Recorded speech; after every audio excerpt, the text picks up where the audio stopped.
ఏడాదంతా పాలు ఏడాదికొక దూడకు జన్మనిచ్చినప్పుడే పాడి పరిశ్రమ లాభదాయకంగా ఉంటుంది.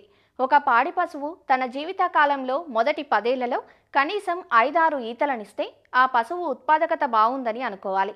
అయితే ఒక్కోసారి అనేక కారణాల వల్ల ప్రత్యుత్పత్తి సమస్యలు ఎదురవుతుంటాయి.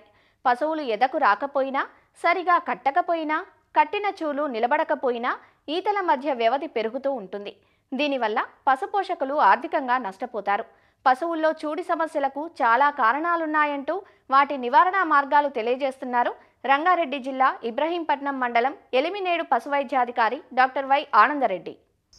పాడి పశువులు సరైన ప్రొడక్షన్ ఇవ్వాలంటే రైతు సోదరులు సరైన టైంలో ఎదకు వచ్చేటట్లు చేయడం అనేది అతి ముఖ్యమైన ఒక ప్రక్రియ.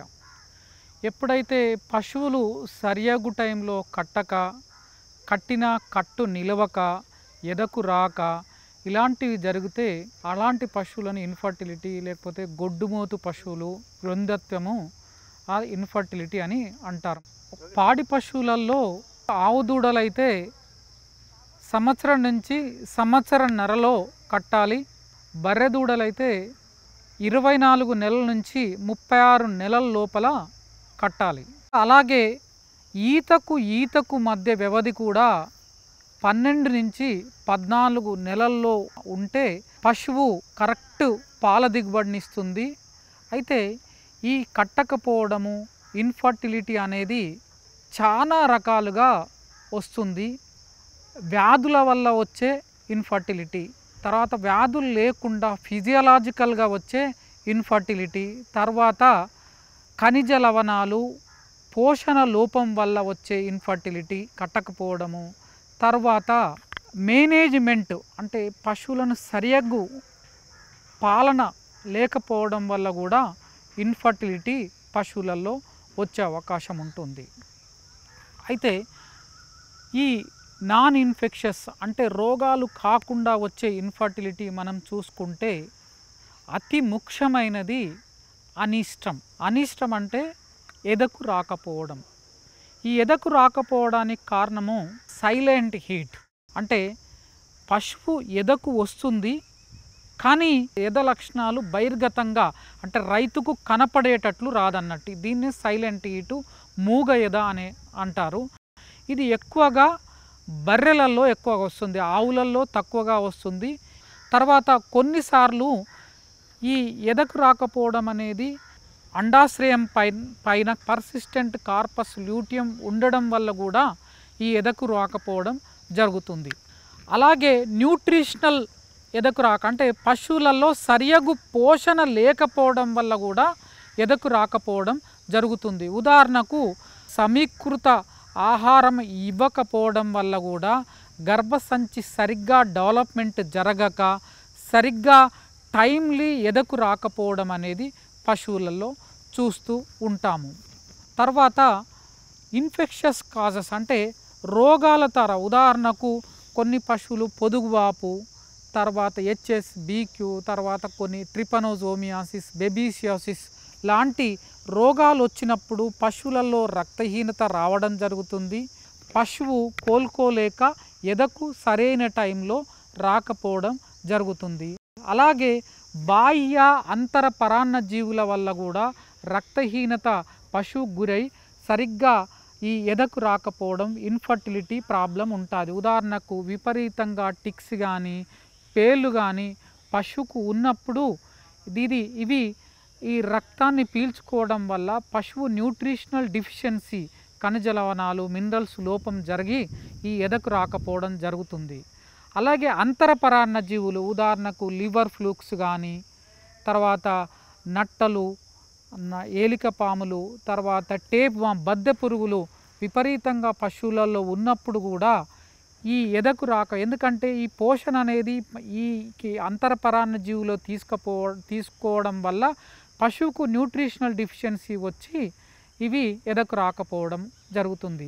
అలాగే మేనేజ్మెంట్ ప్రాక్టీస్ సరిగ్గా లేకపోవడము, పశువుని ఎండకు ఎక్కువగా కట్టేయడము, ఎండ టైంలో ఎక్కువ ఉంచడం వల్ల ఈ ఎదకు రాకపోవడం జరుగుతుంటుంది. తర్వాత ఓవర్ క్రౌడింగ్, ఒకటే షెడ్లో చాలా ఎక్కువ పశువులు ఉండడం వల్ల పశువు స్ట్రెస్కి గురైనప్పుడు శరీరంలో కార్టిజాల్స్ విడుదల కావడం వల్ల కూడా ఈ ఎదకు రాకపోవడం అనే సమస్య వస్తుంది. తర్వాత ఈనేటప్పుడు సరైన యాజమాన్య పద్ధతులు తీసుకోకపోవడం వల్ల కూడా పశువు యొక్క గర్భసంచి కానీ ఇట్లాంటి ఇన్ఫెక్ట్ అయ్యి డిలేడ్ ఓవులేషన్ వల్ల వచ్చే సమస్యలు అన్నట్టు. అలాగే కొన్ని టెక్నిక్ ఫాల్ట్ వల్ల కూడా పశువు వందెత్తంలోకి వెళ్ళిపోయే అవకాశం ఉంటుంది. మా జనరల్గా పశువు ఒకసారి పొర్లితే 50% కట్టాలి. 50 నుంచి 60% పశువులు, 10 పశువులకు సెమనేస్తే 6 పశువులు కట్టాలి.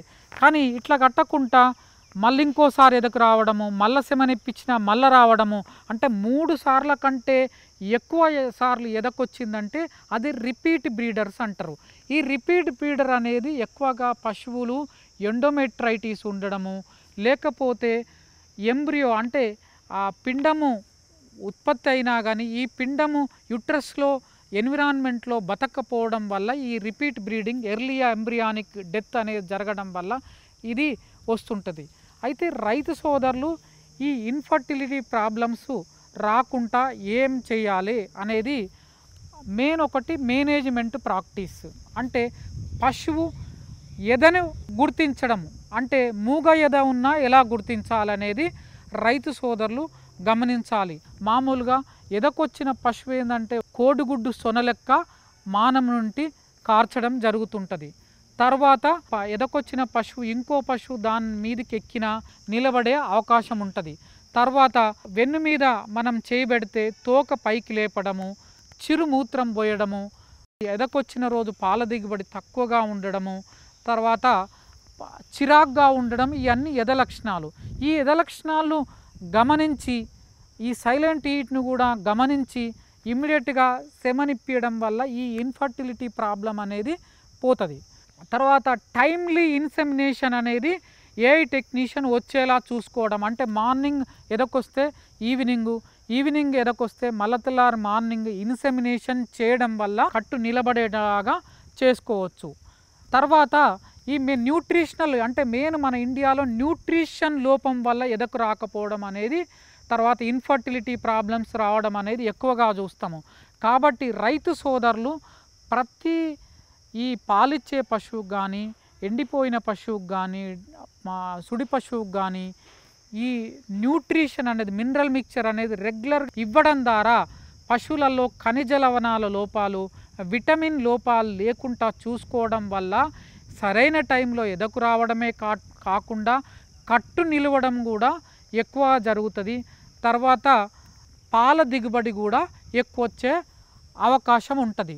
తర్వాత బ్యాలెన్స్డ్ రేషన్ అంటే పశువుకు సరైన మోతాదులో పచ్చిగడ్డి, దాన, తర్వాత ఖనిజ మిశ్రమాలు, తర్వాత ఎండుగడ్డి, తర్వాత ఉప్పు ఇవ్వడం ద్వారా దానికి ఎంతైతే పోషణ అవసరమో అంత బ్యాలెన్స్డ్ డైట్ ఇవ్వడం ద్వారా ఈ ఎద సమస్యలను, ఇన్ఫర్టిలిటీ సమస్యలను మనం నివారించుకోవచ్చు. తర్వాత ఎండాకాలంలో హీట్ స్ట్రెస్ రాకుండా 2-3 సార్లు కడగడం వల్ల కూడా ఈ ఎండాకాలంలో ఎదకు రాకపోవడం, ఇన్ఫర్టిలిటీ సమస్యలను నివారించుకోవచ్చు. తర్వాత పాకని పరిశుభ్రంగా ఉంచడం వల్ల, తర్వాత ఈనే టైంలో పరిశుభ్ర వాతావరణంలో డెలివరీ సౌకర్యాన్ని కలిగించడం వల్ల పశువులకు రోగాలు రాకుండా చూసుకోవడం జరుగుతుంటుంది.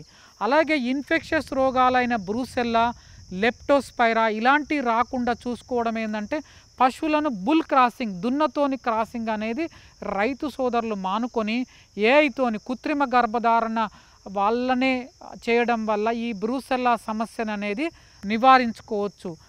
తర్వాత కొన్నిసార్లు హార్మోనల్ లోపంతో ఈ కట్టకపోవడం జరుగుతుంటుంది. ఈ హార్మోనల్ లోపం వల్ల ఇన్ఫర్టిలిటీ ఉంటే రైతు సోదరులు పశువైద్యుని సలహా మేరకు హార్మోనల్ ట్రీట్మెంట్ ఇచ్చి ఈ కట్టిపిచ్చే కార్యక్రమం చేయాలి. కొన్నిసార్లు జెనెటిక్ అబ్నార్మాలిటీతోని ఏదొక ఇన్ఫర్టిలిటీ అనే సమస్య వస్తుంది. గర్భసంచి చాలా తక్కువ పెరగడము, లేకపోతే అండాలు సరిగ్గా లేకపోవడము, ఇట్లాంటివి ఉంటే మాత్రం ఆ పశువుని అది దాదాపు కట్టే అవకాశం దాదాపు